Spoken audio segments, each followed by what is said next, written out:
Okay, well, pleasant good evening, Trinidad and Tobago. In recognizing the maxi-taxi strike from earlier today would have caused some significant disruption in the mass transit of Trinidad and Tobago, I spoke with the ACP Specialized Support, Mr. Brian Sudin, and we mobilized all the police buses that are readily available to assist in transporting persons to their homes. So at this point in time, we are in the process of delivering on that promise to the Trinidad and Tobago traveling public. How many buses were offered by TTPS and the stop points? At this point, 5, but I wish we had 50. And Commissioner, just who are the target segment that you are tackling? Because there are a lot of people here and it's not even rush hour yet. Yes, most assuredly, our first target were the vulnerable school children and the elderly in getting them safely home. So that's the reason why we chose this time at 2:30 when school was just over, so as to get them out of the town as fast as possible. And for those who are finishing work at 4 and 5, Those who are, excuse me? who are finishing work at 4 and 5, which is stipulated now. We have a second trip coming.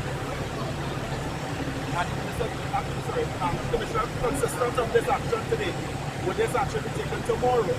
Most assuredly, once there's a need for it, the TTPS will be here to assist.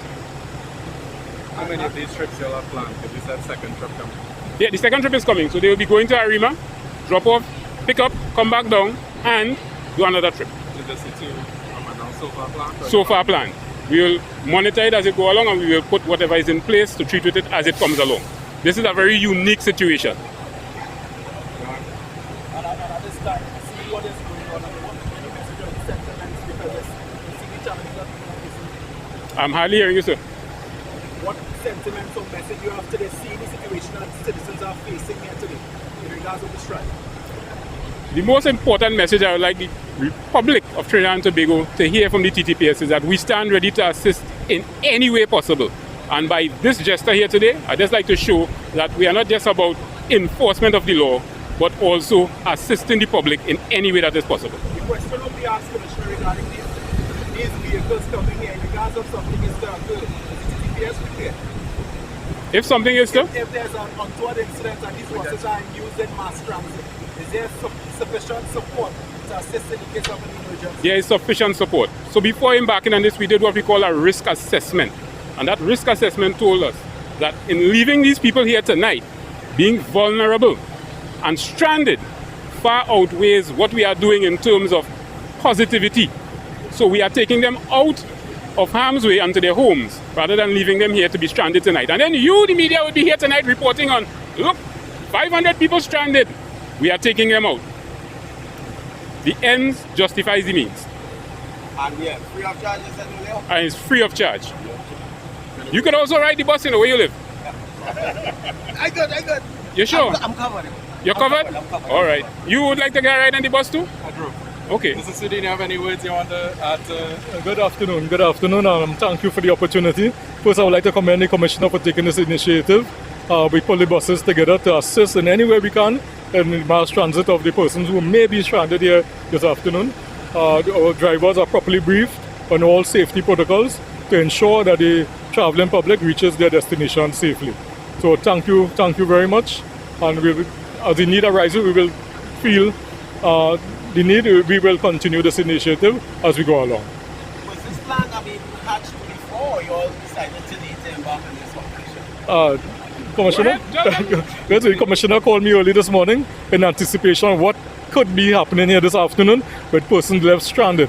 So it was his initiative, and I operationalized the exercise this afternoon. Yes. And of course, unfortunately, I have to break away a little. Don't break away too much, you know. No, it's just one break request.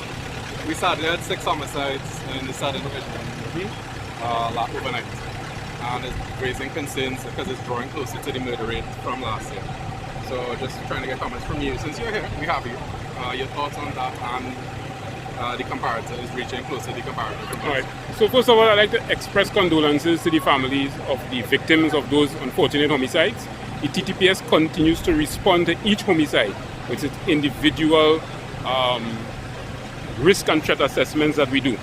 As you would recognize that they were in different parts of the country, and the places that were normally prone to having these levels of what I would call multiple homicides or homicides having multiple victims, those were not areas that are prone to having those types of homicides. So it was not something that we can forecast. In fact, no one could actually forecast when a homicide is going to occur and when.